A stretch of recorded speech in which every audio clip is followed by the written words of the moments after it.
What I try to do is to inspire women to live their best life every day, no matter what their age is, whether they are already retired or not. Talking with people about how to have a great retirement. This is the Rock Your Retirement Show. We don't talk about money, but we talk about almost everything else you need to rock your retirement. Now, here's your host, Kathy Klein. Welcome to Rock Your Retirement. This is the show where we talk about what you need besides money before you retire. If you're already retired, we can give you some ideas on how to have a better retirement. Remember, there are other things to think about besides money when dealing with retirement. And if you'd like to have a more interactive experience, join our private Facebook group by going to rockyourretirement.com/Facebook community. Our guest today is Lorraine Laddish, and I'm so excited that she decided to come on the show. I actually reached out to her through Twitter, and for those of you who don't know what Twitter is, it is a social media platform that a lot of reporters and bloggers hang out at. She is actually a 21st century communicator. She helps empower women and others to achieve their goals. She's the founder and CEO of Viva 50, and that's why I reached out to her. This is a bilingual community that celebrates being over 50. Now, in addition to that, she's worked as an editor and a social media coordinator for a number of online publications. And her next book, which is about embracing age, how great is that, will be published by HarperCollins in 2017. Most of all, she's a woman, a mom, a wife, a daughter, a sister, a friend, a writer, an entrepreneur, and a yogini, and a caring person. So, Lorraine, welcome to the show. Thank you. It is my pleasure entirely. Tell me a little bit more that you would like our listeners to know about you. One of the things I'm most proud of, I would say, is that I can say that by choice, I have always worked, but I've never been on a payroll. And I am almost 54, and I started working full-time at around 18. So that's a lot of years. It has allowed me to pursue my passion of writing for life. And I have realized throughout the years that this is not normal. I thought it was when I was younger.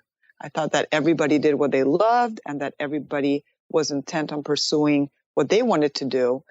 As I grew older, I realized that I was actually really, really lucky that I was dog-headed and pig-headed enough that I kept on going with my vision from a very young age. Wow. Now, your family has writing in it, correct? Yes, I come from my grandfather, my great uncle, my father are all writers.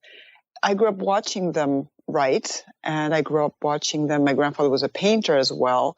My grandfather also had a printing press in Spain, and on weekends, my sister and I would go visit him, and we would collate books back in the old days when everything was done manually. And I still remember the smell of ink and the sound of the printing press, and it's very comforting to me. But my dad wanted me to be a marine biologist. Oh, wow. And at 12, I thought that you had to do what your dad said. So I started looking into that. But I just fell into writing, and that's what I did and do. And so now today you write about fish, right? About fish. Just kidding. Oh, goodness. My dad and I laugh so much about that because he's still working, even though he's in his 70s. And he and I compare notes. And he's one of the people who reads what I write and is one of my editors. And it's wonderful to be able to have his support, even though he wanted me to write about fish. Now, what made him want you to be a marine biologist? I'm just curious. Well, he said there was no money in writing. But how did he pick marine biologist? I don't know. He thought, I guess back then, he thought it was a career that would give me money. And interestingly enough, my neighbors in Florida work at an aquarium where they are marine biologists and they hardly get paid any money and they're struggling to make ends meet, and it's awful. And here I am working from home, and I'm not proud of it, but I didn't finish college for other reasons. But, I think there's a big value from a very young age in letting your kids or your grandkids do what they are called to do. Well, the funny thing is I live in San Diego and we have the zoo here. We've got the San Diego Zoo. We've got SeaWorld, and there are so many people trying to get jobs at those places. So I'm glad that you didn't pursue marine biology. I'm glad too. Although it's funny because when I went to school, it took me a long time to graduate. When I was younger, I didn't know what I wanted to do. I went to numerous community colleges, and then I wound up getting a job as a financial advisor. I know. You're like, how can a financial advisor get a job without a degree? Well, you can't these days. No. So don't. Exactly. Well, one of the things of being self-taught, there's something that I'm realizing now and that I push with my children who are young, because I had my kids older. So I have a almost 16-year-old, almost 14-year-old, and almost 13-year-old. And still in this day and age, I tell them that as long as they pursue something with heart and soul, they can. Like, experience is really more than a degree nowadays. I have never been questioned about my ability to interpret languages, to write into languages, to edit, et cetera, as long as I was delivering, because I was not applying for a job, because I have always made my own opportunities. So it's a very different situation when somebody comes to you for your proven knowledge than for just, they have a degree, which is great to have. I'm not saying it's not. I wish my kids would get one because I know it opens doors that might not open if you don't have a degree, but I don't think it's necessary. Well, in today's world, the world is changing so quickly. A lot of kids, even going to a state college, they come out of their college years with $100,000 or more in debt. And, agreed. Yes. And to saddle a child with that much debt, it's going to be very difficult for them. And so if you have a child with an entrepreneurial spirit, I have no problem at all with them pursuing that, as long as they do it in the right way. Not, I don't know what I want to do, so I'm not going to do anything. Of course, you don't want them to do that, right? But you can live a very good life. I have a hairdresser that I know that is making 6 figures. And she certainly didn't go to a 4-year college. I don't know what cosmetology, I think it's 18 months or something like that. I don't know. But yeah, I think you should pursue your passion. Definitely have a good life. Well, it's interesting. And I'll give you an example. For right now, my family and I, we're 5 people, my husband and our 3 kids and the dog. We have a blended family, no help from the other parents. And we all live off of my business. Wow. And my husband, who used to be a photojournalist, and he worked with the New York Times, Time Magazine, and a lot of others, he went back to school after 40. When I met him, he was 45, and he was getting his bachelor's, and then he got his MFA in the hopes of making more money and getting into academia, et cetera, et cetera. Well, guess what? He did not get a job, and he is still not getting a job, and he went through school. But he's going back to what he wanted to do, which was writing. So he's also making a living writing. But the business supports all of us. And the business is a website called Viva 50, and everything that Viva 50 does, from social media, advertising, content creation, videos, brand ambassadorship, and I also contribute as a writer to a number of digital publications. So this is how we make a living, and we don't make it thanks to him having gone back to school, but thanks to me who didn't finish school.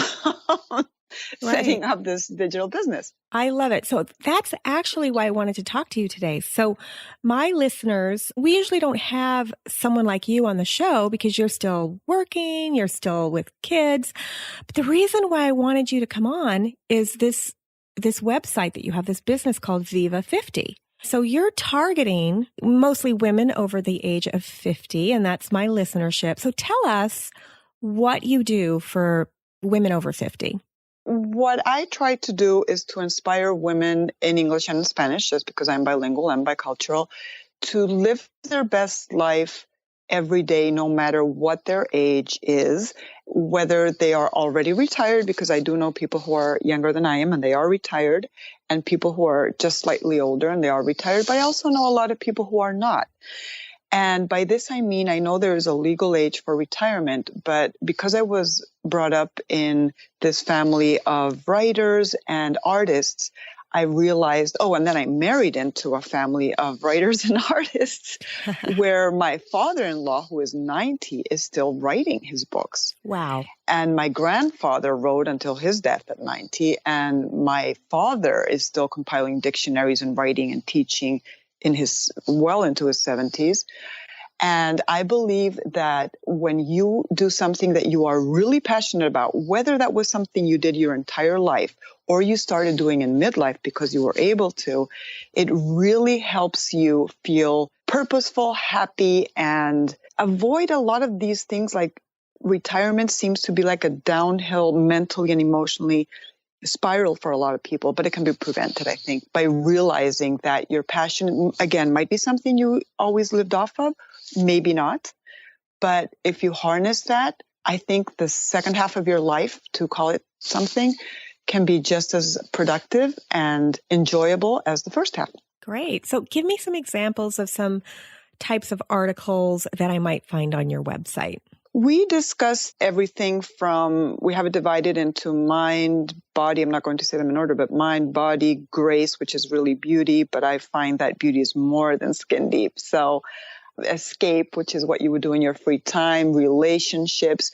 And the vantage point is because I am almost 54 and I still have young children, and I am seeing more and more women who are entering their 60s with young children and with a different way of entering 60 and 70, that we take into account all different backgrounds of people. We are not saying, so this is the empty nest years. We're discovering that after a certain age, things are changing. So we want to keep up with that. And we want to teach people, how to stay physically fit, but do things that maybe their doctor might tell them is not so good. Like I go to yoga, and I've always practiced sport all my life.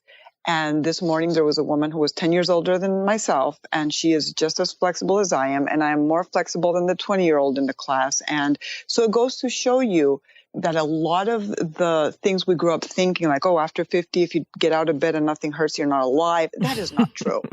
That can be your reality or somebody's reality, but it doesn't have to be. So my vantage point is preparing. Like, nobody teaches us to age.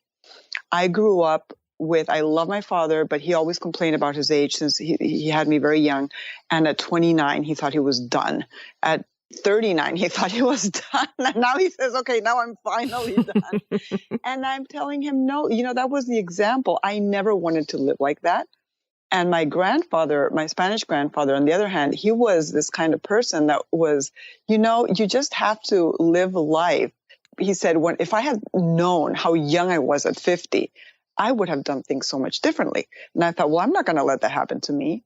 I'm not going to be complaining about how old I am. I'm going to celebrate it. So you had a good role model as far as that goes as well. Well, yeah, I had a bad one and a good one. The bad one was my dad, and the good one was my grandfather. So. It's like that book, Rich Dad, Poor Dad, or whatever. Exactly. Yes. And then my grandmother just turned 100. So that also gave me more motivation. Wow. She's a very happy woman. And, it's just with all these other friends I have who do have cancer, who do have crippling diseases, who, I think it's almost like an insult to them not to make the best of our life at any age and not to prepare for when you're older, because you can kick and scream and all you like, but time passes anyway. And it really is in the attitude, and it really is up to us to not be miserable and transfer that to our kids, to our grandkids, etc. That's great. We are speaking with Lorraine Laddish of Viva50.com. We're going to take a short break and we'll be right back. Are your plastic containers multiplying behind closed doors? Hi, my name is Lisa Woodruff, and I am a professional organizer and productivity expert. Okay, what's going on behind those closed doors with all of those plastic containers? I want you to get them all out and put them on your kitchen counter or your kitchen table. All of them, every single one. And then match the tops and the bottoms. If you don't have a top, get rid of the bottom. And if you have a top with no bottom, get rid of the top. Then when you look at what you have left, I want you to think about, really, how many plastic containers do you need? How often do you use reusable plastic containers? Get down to a very small amount that you keep in your cabinet, because as you and I know, they're going to multiply in there anyway. Anything you don't need, go ahead and donate, and then find out how little you can live on. Check out the Organized 365 podcast for more on how to get organized as you rock your retirement.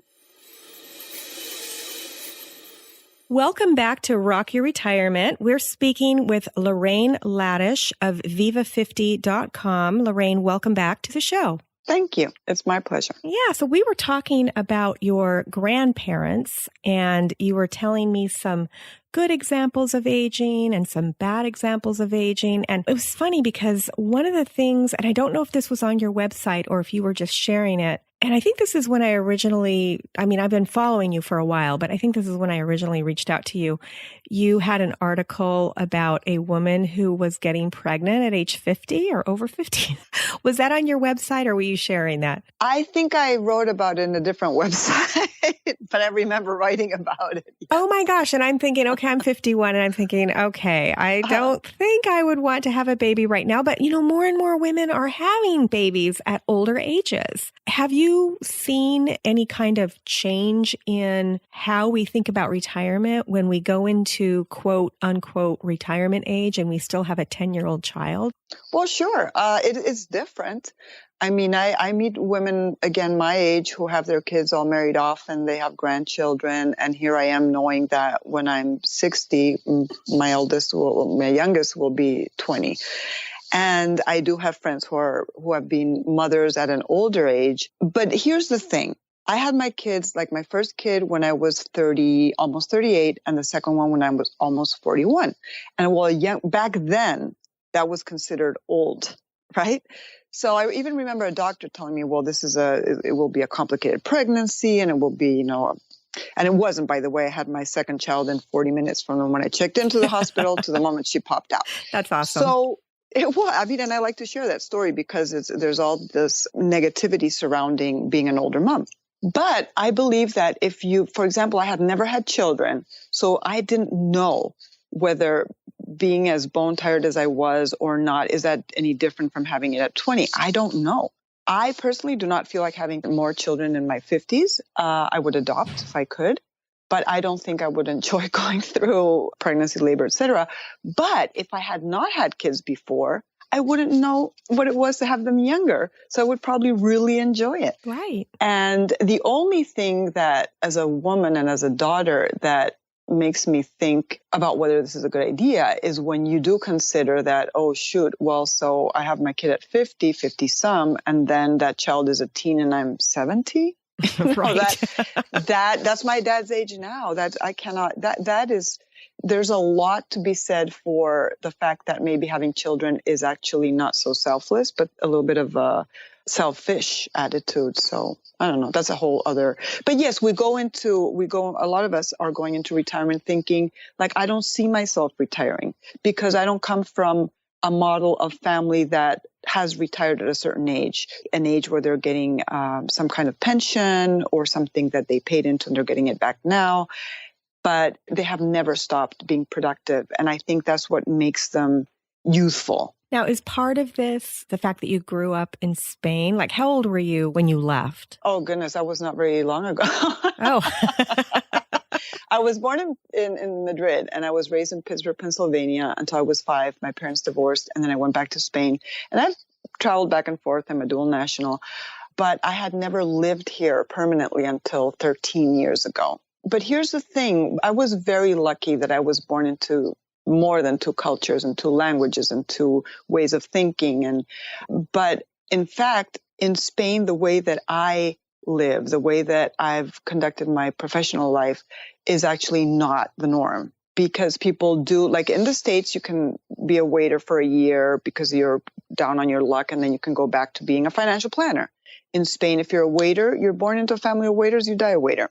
It's a very different system. So kind of like a caste system only. It is. It's very limited. But I was able to make it despite all that and make a living writing. I would always find opportunities like script writing and adapting scripts from English, American sitcoms into Spanish. And then I would find ways to use my creativity, to write my own books and get them published and write for newspapers. And then when I moved to the States with my now ex-husband, it was, yes, I had my my American passport and my language and all that, but I didn't have the connections. I didn't know how to navigate the system here. And in less than 3 months, I was already writing for newspapers and building my community, linking with the Hispanic community. And it really is, when people say, oh, but I did this and I moved somewhere and I didn't know anyone. Well, do something. Exactly. I am very self-driven. I'm really self-driven. Now, does part of that have to do with your grandmother? I think I read that your grandmother raised you. Is that correct? My grandmother raised me, yes. She survived the Civil War in Spain.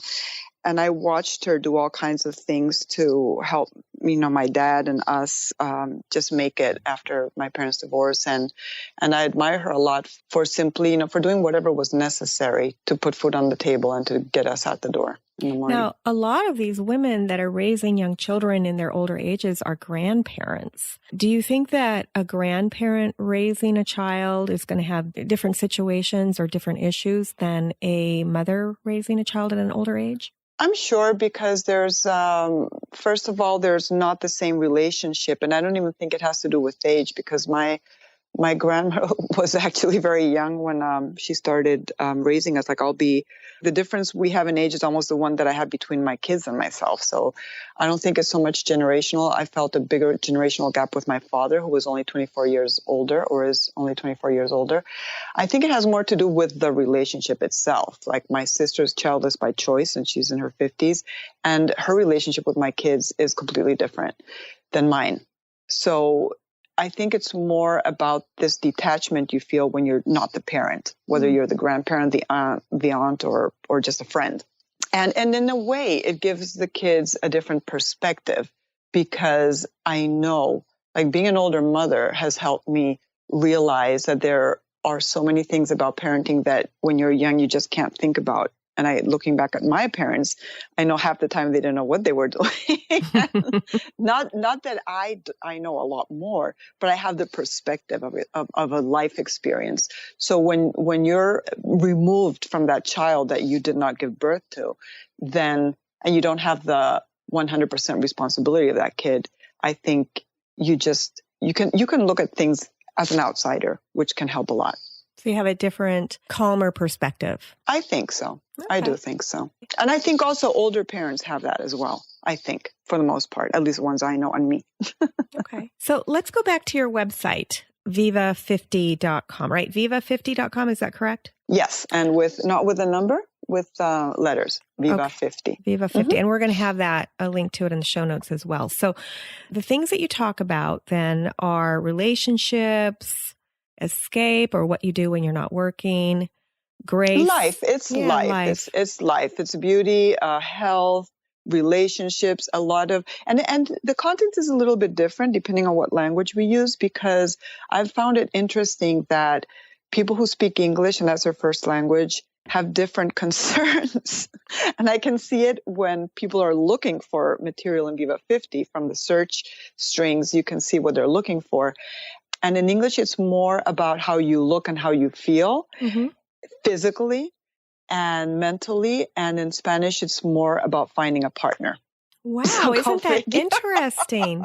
Yeah. Well, there's something about me that you don't know. So I'm not bilingual, but my mother's second husband was Mexican.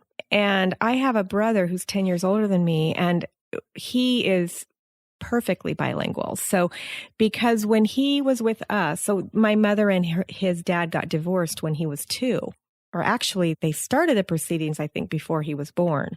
So he would come over to our house, he would be at our house, and we didn't speak any Spanish. And then he would go over to his auntie's house, and they didn't speak any English. That's right. And so he grew up, and I still, because I was 10, I remember he would mix the languages together. Like he would say, "Can I have a glass of agua?" Or "Donde está the bathroom?" Or, whatever. And so I wonder if his thought process, I wonder what his is like, because he sort of grew up with, and he speaks English with a perfect English accent, and he speaks Spanish with a perfect Spanish accent.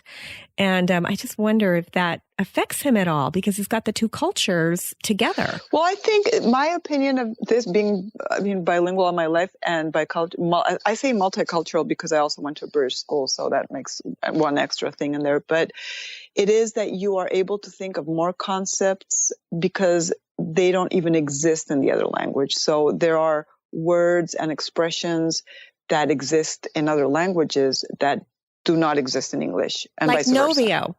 Novio. It's true. Yeah, because when I was older, so I didn't get married until I was 42. And I never wanted to use the word boyfriend. And I couldn't use the word fiance because that wasn't right either. So I would say novio.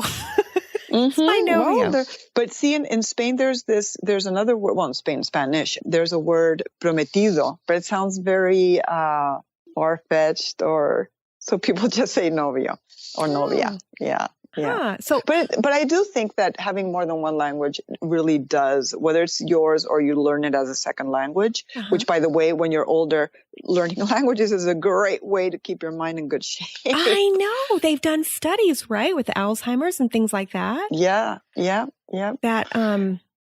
That learning a language at an older age, of course, is more difficult. But it's doable. It's like, even if you started early, like I used to study French, and for some silly reason, unfortunately dropped it. But now I can understand it. I couldn't speak it, but I'm sure that if I picked it up again, like I've traveled to other countries where French is spoken, or Creole, like I was in Haiti last summer and people speak Haitian Creole, and I can understand. Not everything, but then if you spend enough time in the place, then it kind of comes back to you. Yeah, like I can kind of understand Spanish more than I can speak it, of course, because my tongue just doesn't want to make the words. Right, but I'm sure that if you picked it up or you spent time in a place where Spanish was spoken, then it would come back to you. Yes, and I can get by. Like I speak this sort of pidgin Spanish. I learned a long time ago something called the magic circle, and that's where you speak a weird way, but people can understand you. Like instead of saying por favor at the end of a sentence, you say favor de, and then basically you can think in English and talk in Spanish. So, because you're not conjugating the verb. But anyway, I know that's a different story. So you are targeting mostly women over the age of 50. Is there any advice that you would give to my listeners that are thinking about what are they going to do when they stop working? What would be the one piece of advice that you would give to my listeners about that? This is not my very original idea at all, but it does work, which is to think of what would you really do? What is it that you didn't do during your life that you wish you had always done? Or what is it that you would do for no money, even if you got paid? And do it now. I've lived my entire life hearing people say, I want to write a book. And I've written a number of books. What is the difference between what I've done and the other person? Is that they just didn't sit down and do it.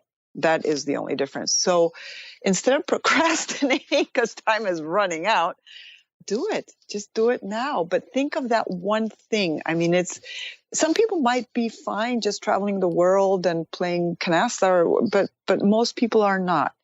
And we are happier, more content, and feel better, I think, when we live a life on purpose. Just meaning that you're doing what you feel you should be doing and you're happy doing it. That's fantastic. And I'm so glad that you found what you love to do, because I love hearing what you have to say and reading your materials. So I just love that. And thank you so much for coming on the show. And for my listeners, Lorraine has done this really cool thing. She is giving away her book. Do you want to tell us about your book that you're giving to my listeners? Yes, it's a very short book called Reach: From Single Mom on Welfare to Digital Entrepreneur, which details the time after or during the recession in 2008, where I lost everything at 45, my source of income, my marriage, absolutely everything except my kids and my will to survive and keep on going.